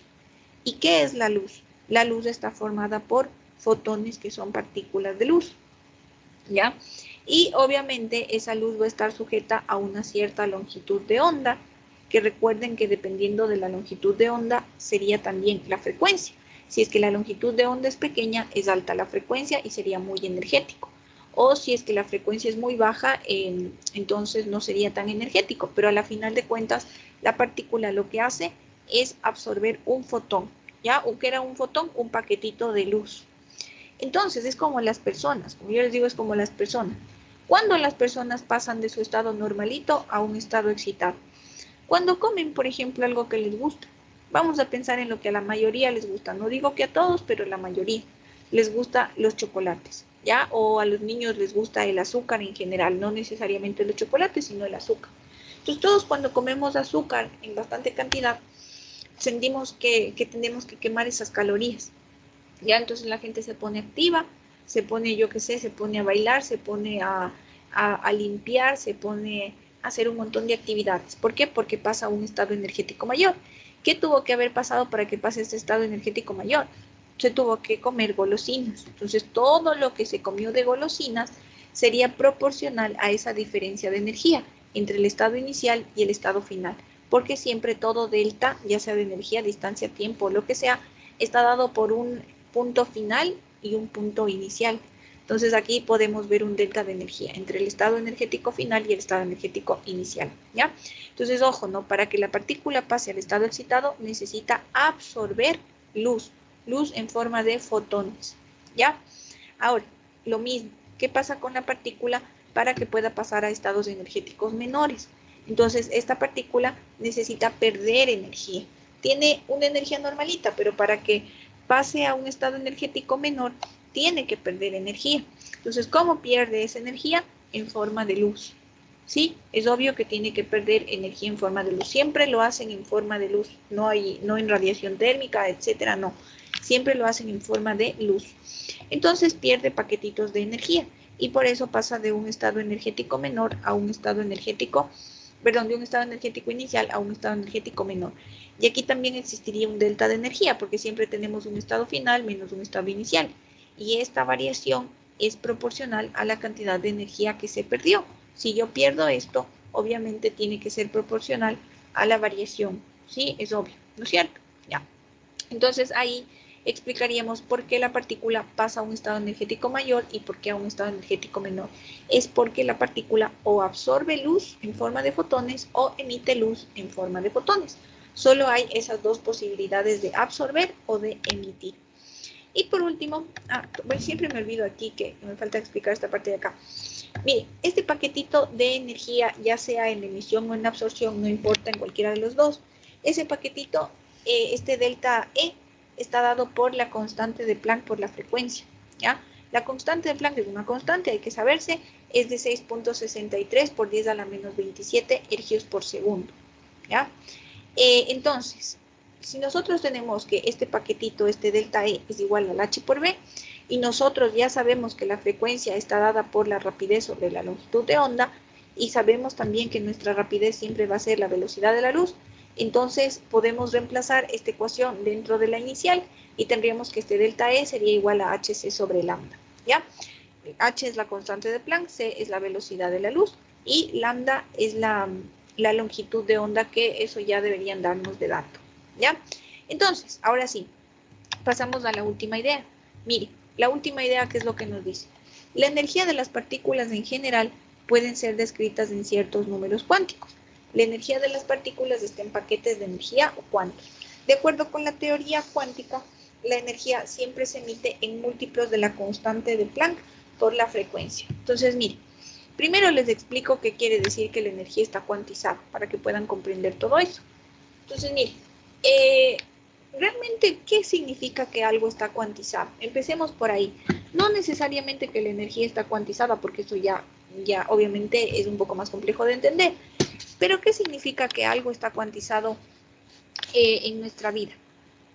Miren, por ejemplo, el sistema monetario de Estados Unidos, que es el que nosotros utilizamos, está cuantizado porque solamente existen números enteros, ¿sí? Entonces ustedes dirán, ¿pero cómo? Sí, por ejemplo, ustedes vayan a una tienda a comprar chicles, esos chicles de bolita que son chiquititos de esos agogó, ¿ya? Vayan y pregunten cuánto cuesta. Entonces la señora les va a decir, esos cuestan 2 por 1 centavo. Entonces ustedes le dicen, bueno, entonces denme solo un chicle. No, no le puedo vender solo un chicle porque ¿cómo le van a pagar? Si lo mínimo que se tiene en el sistema monetario que usamos es 1 centavo. No van a coger y le van a cortar la moneda y decirle, tenga, le pago. Eso ya no tiene ningún valor económico, ¿sí? Entonces, realmente es un sistema que está cuantizado porque no puede ser usado por fracciones. Se llega a la unidad, que es el centavo, que es lo más pequeñito que se puede tener, y después de eso ya no se puede tener medio centavo, un cuarto de centavo, no. ¿Sí? Entonces es un sistema que está cuantizado porque funciona con números enteros, ¿ya? Ahora, luego también tenemos el ejemplo de una gallina. Las gallinas ponen huevos en números enteros, ¿sí? En paquetes completos, porque una gallina pone un huevo, máximo 2 huevos diarios, ¿sí? Pero los pone en números enteros, no puede poner un huevo y medio, 1.3 huevos. No, porque por más que el huevo tenga 2 yemas, sigue siendo un huevo con 2 yemas, ¿sí? Entonces no es que es 1.5 huevos, no, es un huevo con 2 yemas, es un solo huevo. Entonces las gallinas también tienen este sistema cuantizado, ponen sus huevos en números enteros. Y también, por ejemplo, podemos tener una gatita que tiene sus crías, ¿sí? Y los bebés que nacen son números enteros también, porque tengo, yo qué sé, un gatito, 2 gatitos, 3 gatitos, pero nunca puedo tener 3.5 gatitos. Ustedes dirán, no, pero es que si hay veces de esos gatitos que nacen con 2 cabezas, entonces, ¿y eso qué es? ¿Es un gatito y medio? No, porque es un gato que nació con 2 cabezas, ¿sí? Entonces sigue siendo un gato. Entonces, a la final de cuentas, también está cuantizado ese sistema, ¿ya? Entonces, que esté cuantizado quiere decir que siempre se va a dar en números enteros, nunca vamos a tener fracciones, ¿ya? Entonces, si aplicamos ese concepto a las ideas de Max Planck, ¿qué es lo que tenemos? Aquí es en donde viene la genialidad de Max Planck. Entonces, mire, aquí lo que tenemos es que estos dos fenómenos de los que hemos hablado ahorita, de la absorción y de la emisión, justamente nos explican lo que sería un paquete de energía. Porque miren, la partícula estaba en su estado energético inicial y pasa a un estado excitado que está por sobre su nivel de energía. Obviamente aquí va a existir una variación de energía que tiene que ser proporcional a la energía que se comió la partícula, ¿no es cierto? Esta partícula se come esta energía y por eso pasa a un estado energético mayor. Entonces todo lo que se come tiene que ser equivalente a este delta de energía, ¿ya? Para que le tengan ahí claro. Entonces, ahí es cuando viene la definición del paquete de energía. ¿Qué es el paquete de energía? Es justamente la energía que estaría englobada entre el estado energético 1 y el estado energético 2, que inclusive yo le he dibujado acá como un cuadrito para que ustedes le vean como un paquete, ¿sí? Entonces, justamente este paquete de comida que se come es el paquete de energía que le hace pasar al estado energético 2. Es el mismo, es exactamente el mismo, es equivalente, ¿sí? Ya, ahora, lo mismo pasa cuando tengo acá la partícula en el estado inicial, pero pasa a un estado energético menor. ¿Qué tuvo que haber pasado para que la partícula pase al estado energético menor? Tuvo que haber perdido energía en forma de fotones, ¿sí? O en forma de luz.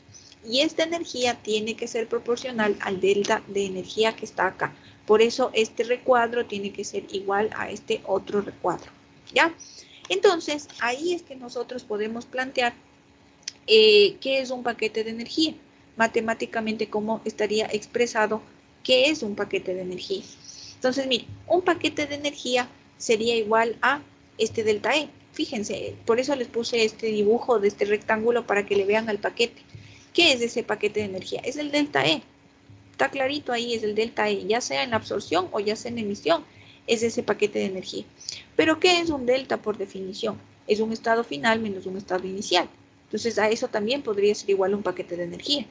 O también podría ser igual a la energía del fotón. ¿Pero por qué a la energía del fotón? Porque el fotón es lo que se come o lo que pierde para pasar a esos estados energéticos. Entonces el fotón es también el paquete de energía, ¿sí? Entonces por eso EF sería la energía del fotón, ¿ya? Pero también es igual a H por B. ¿Por qué? Porque todo este paquetito de aquí, ¿sí? Es igual a un H por B. Es la constante de Planck por la frecuencia. Y recuerden que la frecuencia es C sobre lambda, así que si le reemplazamos, diríamos que también es un HC sobre lambda. ¿Cómo? ¿Qué pasó acá? Se abrió esto de acá. ¿Cómo? Ya lo vimos acá, ¿sí? Le vimos que en la demostración acá de la ecuación de Max Planck, ¿sí? Que el delta E es igual a HC sobre lambda. Entonces esa sería la última igualdad para el paquete de energía, ¿ya? Y entonces con eso tenemos las 5 ecuaciones para determinar un paquete de energía. ¿Cuál de estas hay que saberse? Las cinco igualdades, porque cuando estemos haciendo ejercicios necesitamos esas 5 igualdades. No es que yo digo, ay, yo solo me sé esta ecuación y esta otra no me sé. Con que me sepa una de las 5 me defiendo. No, hay que saberse las 5, porque pueda que ustedes se sepan esta, pero les dan los datos para que apliquen esta. Y si se sabían solo este, están fregados porque no hacen nada. Entonces tienen que saberse las 5 ecuaciones para determinar un paquete de energía. ¿Ya?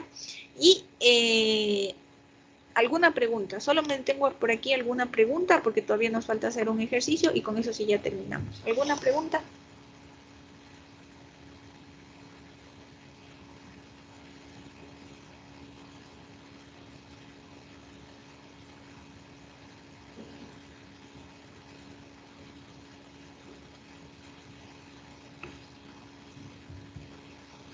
¿No?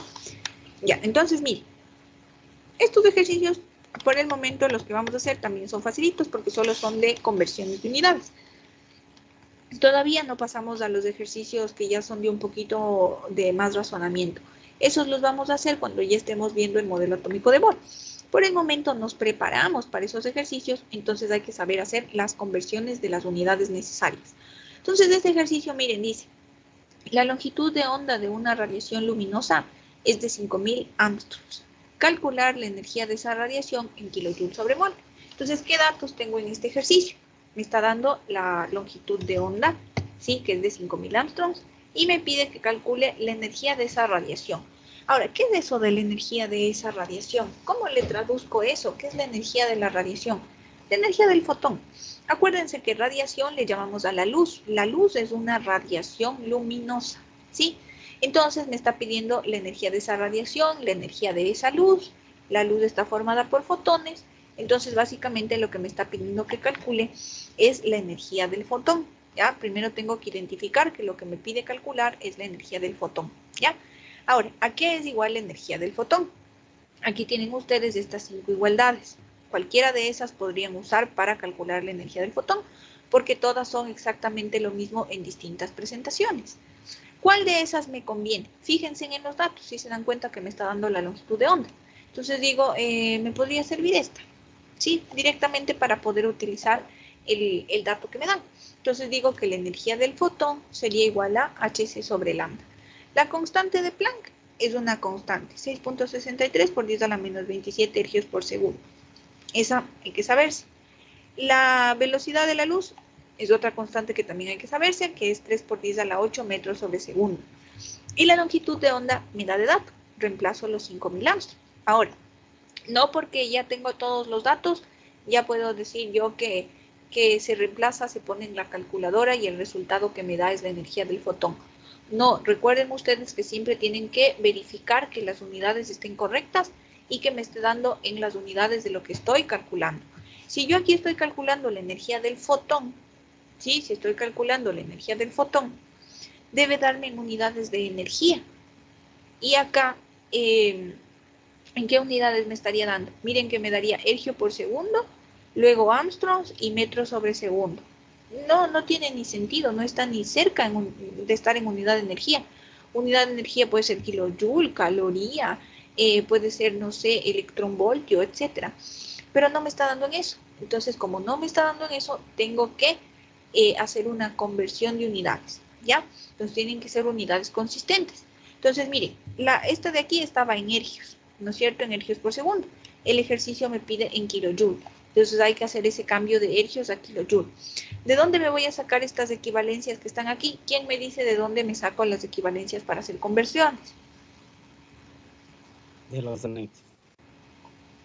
Correcto, muchas gracias. De los anexos. Voy a los anexos. Sí, me parece que es el anexo 3. Ahí ven en su tablita, buscan en las unidades de energía, ¿ya? Y ahí van a encontrar que 1.6 por 10 a la menos 12 ergios equivale a un electronvoltio y que un electronvoltio equivale a 1.6 por 10 a la menos 19 joules. ¿Ya? Esto van a encontrar, estos dos factores los van a encontrar en sus hojas de conversión. Y también este otro, de que 1000 joules equivalen a 1 kilojoule. Aunque ese es básico, ¿no? Un kilojoule equivale a 1000 joules, porque kilo es 1000, ¿ya? Entonces se me iría ergio con ergio, electronvoltio con electronvoltio, joule con joule, y ya me queda en kilojoule, que es lo que me pide el ejercicio. El ejercicio me pide en kilojoule, ¿ya? Ahora, este segundo de aquí se va con el segundo de la constante de la velocidad de la luz. Se va segundo con segundo. Y me queda ahí en metros. Y abajo está en angstroms. Entonces, si arriba tengo unidad de longitud en metros y abajo tengo unidad de longitud en Armstrong, no puede pasar eso. Entonces, tengo que convertir. Nuevamente, este factor de conversión lo pueden encontrar en las tablitas de conversiones en la parte de longitud. Un Armstrong equivale a 10 a la menos 10 metros. Entonces, se me va Armstrong con Armstrong, metro con metro acá, y me quedaría en kilojoule. Pongo esto en la calculadora. Ojo que también tienen que repasar el uso de la calculadora. Pondrán eso en la calculadora para que les salga eso. Si es que no les sale, están digitando mal. Entonces, porfa, digiten bien en su calculadora para que les salga ese resultado. ¿Cuánto les sale? 3.978 por 10 a la menos 22 kilojoules. Entonces, ¿ya está el ejercicio? No, todavía no está. Porque esta ecuación de la energía del fotón, como su nombre lo indica, es la energía para un solo fotón, un solo paquete de luz. Por eso se llama la energía del fotón. Y el ejercicio me dice que calcule la energía de esa radiación en kilojoule por mol. ¿Sí? En kilojoule por mol. Aquí yo ya tengo la energía en kilojoule, pero todavía me falta por mol. ¿A qué es igual una mol? ¿Quién me dice, por favor, a qué es igual una mol?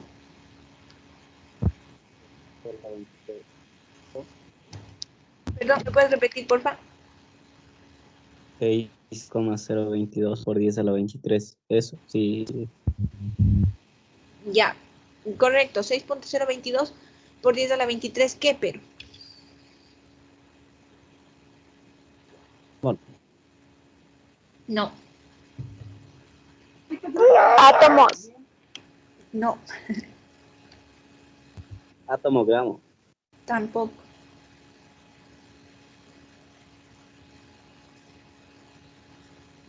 Moléculas. Peor, no. Fotones. Perdón, ¿me puedes repetir, por favor? Fotones. No, ¿Mol? ¿Moles? no. Repito la pregunta. ¿A cuánto es igual una mol? Verán que esto es de la clase de conversiones. ¿A cuánto es igual una mol?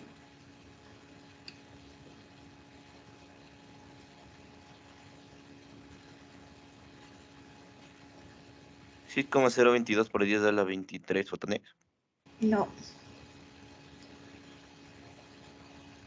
No avanzamos mientras. Verán que todavía nos quedan 15 minutos. No importa que hayamos dicho que vamos a terminar antes, no importa. Yo todavía tomo los 15 minutos porque no me dan la respuesta que he pedido y que sí expliqué en clases varias veces. ¿A cuánto es igual una mol? A 6,023 por 10 a la 23 unidades. Ya, dime bien el número, ya. Dijiste bien, pero el número no lo dijiste bien. 6,022 por 10 a la 23. No, vuelve a leer el número, está mal leído el número. A ver.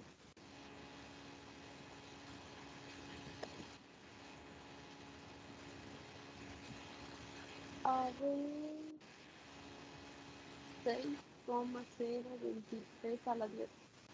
No, solo hay que leer el número. Me dijiste bien el concepto, pero estás leyendo mal. ¿Cómo fue?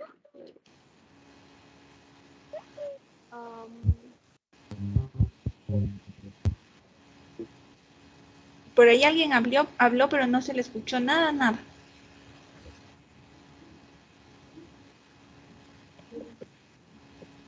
Dije, Sí, es 6.022 por 10 a la 23 ¿qué? átomos. No, 6,022 por 10 a la 23 unidades. ya, gracias. Yo no entiendo, le soy sincera, ¿por qué yo no entiendo? O sea, yo explico esto bastante bien en clases, lo explico muy bien.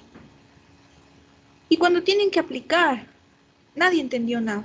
Realmente es algo agotador para mí. Sí, realmente es bastante agotador porque todo en la vida, escuchen esto, todo en la vida es de entre dos personas, ¿ya? 50%, 50%. Si ustedes vienen acá a educarse, yo tengo que poner mi 50% y ustedes su 50%, ¿ya? Yo pongo mi 50%. Preparo el mejor material doy la clase de la mejor forma que puedo, pongo la mayor cantidad de ejemplos y los mejores ejemplos que puedo poner para que comprendan un concepto. Pero ustedes no ponen el otro 50%, ¿sí? Entonces no puedo yo avanzar si es que ustedes no ponen el otro 50%.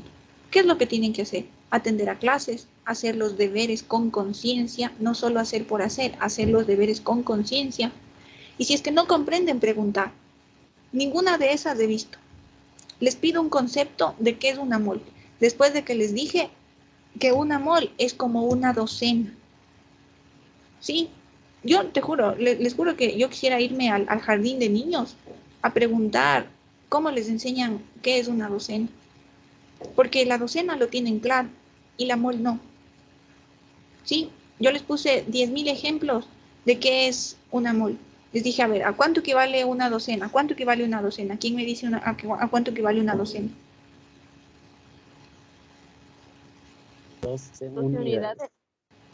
12 unidades. ¿Por qué cuando es docena todos dicen 12 unidades y por qué cuando es mol nadie dice 12 fotones, 12 electrones, 12 lo que sea? ¿Sí? ¿A cuánto equivale una docena de huevos?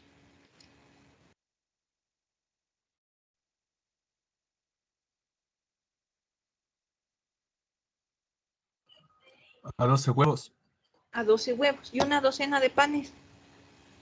12 panes. Ya, correcto, gracias. Entonces, una docena son 12 unidades. No importa si son huevos, si son panes, si son manzanas o si son lo que quiera que sea. Una mol es igual a 6.022 por 10 a la 23 unidades, ¿sí? Y no importa si es que son protones, neutrones, fotones o lo que quiera que sea. Eso fue lo que pregunté. ¿A cuánto equivale una mol? ¿Y qué respuestas obtuve? Una mol equivale a 6.022 por 10 a la 23 moles. Absurdo. Es igual a 6.022 por 10 a la 23 átomos. Yo no pregunté una mol de átomo, pregunté una mol cualquiera. Me dan respuesta 6.022 por 10 a la 23 fotones. Yo pregunté una mol cualquiera, no una mol de fotones. ¿Sí?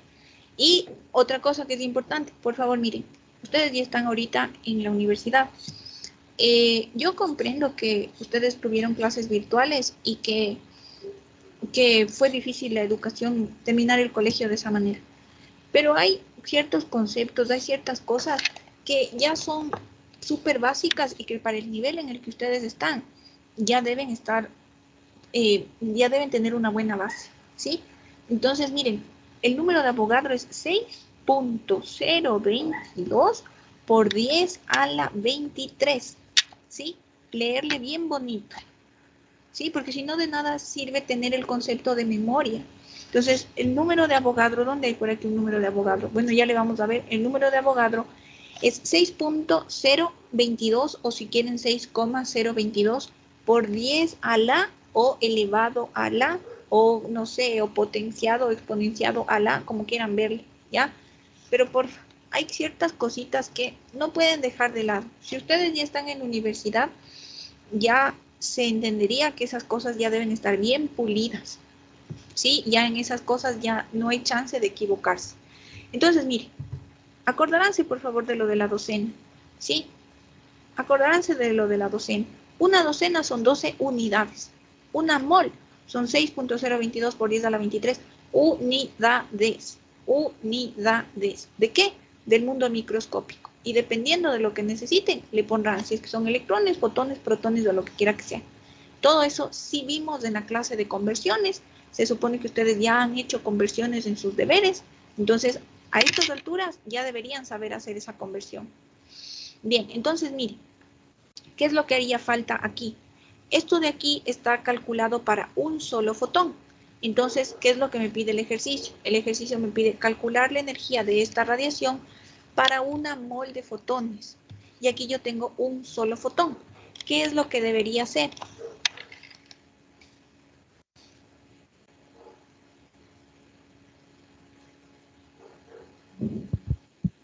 Poner 972.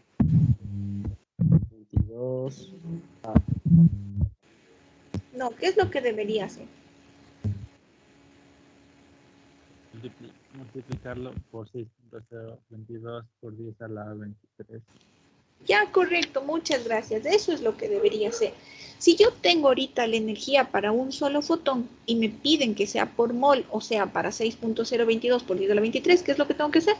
Multiplicarle. Le multiplico por 6.022 por 10 a la 23 y automáticamente le tengo por mol.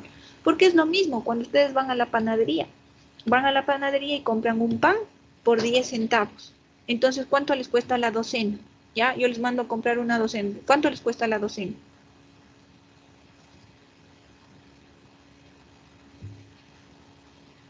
$20. Gracias, $1.20.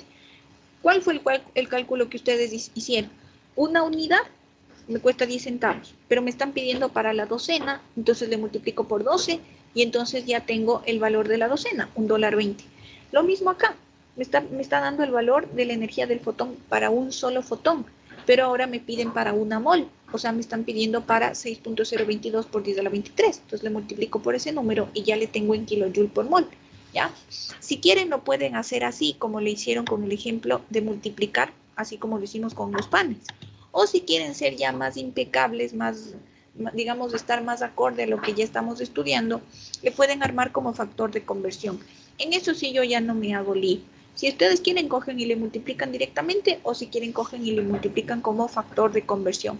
Recuerden que si le hacen como factor de conversión, la misma unidad que está arriba tiene que ir abajo. Y en este caso sería kilojoule por fotón, en lugar de ponerle como le pusimos acá en la ecuación, que como ya pusimos el fotón es igual a esto, podemos ponerlo como factor de conversión, que esto sería en kilojoule por fotón. Es exactamente la misma igualdad, lo mismo escrito como factor de conversión. Entonces un mol tiene 6.022 por 10 a la 23, en este caso sería fotones, porque ya estamos poniendo que es para un paquete de fotones, ¿ya? Y entonces ahí nos queda en kilojoule sobre mol. Ahora, tienen aquí el segundo deber. Ese segundo deber también tienen que hacerlo hoy y entregarlo hasta el día de mañana 12 del mediodía. Necesito que de ley, miren, pongan atención a los deberes. ¿Sí? Los deberes se hacen por algo. Acá por si acaso corregí un error que no me di cuenta que le copié de una ecuación anterior. Ya le cambié y les comento por si acaso. Estaba puesto el número de Avogadro con un exponente negativo. Ya le borré, pero por si acaso les comento para que ustedes también le borren si es que le imprimieron al libro. En los lugares en donde estaba el número de Avogadro estaba con un exponente negativo. Le quitan el exponente negativo nada más. Pero entonces, mire, todos los deberes se hacen por algo, ¿sí? Porque todas esas cositas que vamos haciendo en los deberes sirven para los siguientes ejercicios. Si es que ustedes no ponen atención a lo que están haciendo en los deberes, no sirve de nada. Acuérdense ustedes que la siguiente prueba que van a dar va a ser el día, no la siguiente, la primera prueba que van a dar es el día 17. Ya faltan solo como 2 semanas. Y todos los deberes se hacen por algo. Ustedes van a llegar a la prueba y ni siquiera saben lo que es el número de Avogadro, ni siquiera saben lo que es una mol. Entonces, preocúpense porque es en serio. No me responden algo tan fácil como eso. Yo ya sé cómo van a estar en esa prueba del día viernes 17. Entonces, por favor, vean, hagan sus deberes con conciencia. ¿Qué quiere decir hacer con conciencia? A ver, estudio la clase, cómo fue que hizo la profesora, tengo que hacer estos ejercicios, hagamos tomando como base los que se hicieron en clases, hago mi deber y me siento feliz porque me salen los ejercicios. No coger, buscar en internet y copiar, no decirle a su compañero o su compañera que les pase por WhatsApp, coger y copiar y ya está, ya mandé el deber. ¿De qué les sirve eso si el día en el que vayan a dar la prueba no van a poder copiar? ¿Sí? No van a poder hacer eso. Entonces hagan sus deberes a conciencia. Los 2 deberes tienen para el día de mañana. Bien, ¿alguna pregunta antes de terminar?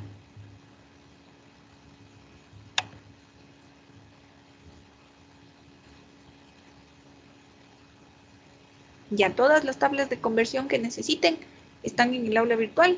De hecho, también está la de prefijos y sufijos. No me acuerdo qué número de anexo es, pero sí hay. Pero si no quieren, si no le buscan, también está la que les pasó Clayton. Esa también sirve. ¿Sí? Bueno, entonces esos tendrían que hacer para el día de mañana. Entonces eso sería todo lo que vamos a ver hoy día. Sí, voy a detener la grabación. Entonces nos vemos con ustedes mañana a las 2. ¿Ya? Entonces me despido. Chao, chicos.